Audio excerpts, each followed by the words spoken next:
The cost to educate undocumented immigrant children. It's one of the most divisive issues in America today. It's something being discussed a lot in the state of Texas.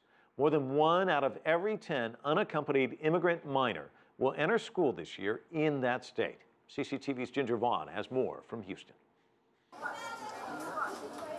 Principal Marie Marino runs a Houston school for immigrant kids who barely speak English.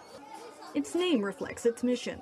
Las Americas Newcomer School is a school for newcomers to this country, many from Central America. Marino says she feels like a second parent to many of the kids. A lot of our students are getting to know their parents for the first time.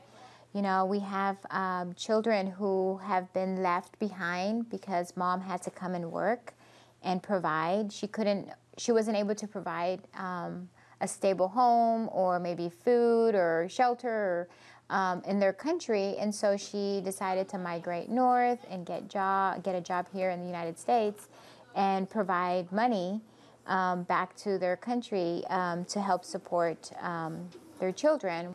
All too many arrive without parents, part of an immigrant wave that federal officials have started calling the surge. The number of them caught at the U.S. border has more than doubled in the past 2 years. The lucky ones get sponsors and wind up at schools like this one.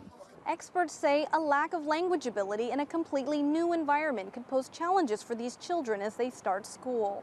According to the Federation for American Immigration Reform, nearly 37,000 unaccompanied immigrant children will have enrolled in U.S. public schools this year, at a cost of more than $750 million. Texas is a destination for around 14% of them, the highest number in the U.S.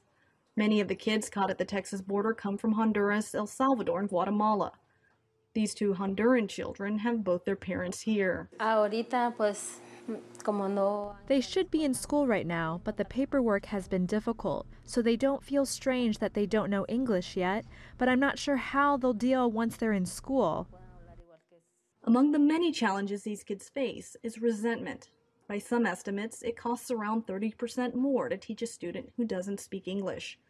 In America, nearly half of all property taxes go to public school funding, and with few exceptions, their parents, if they have any, don't own property.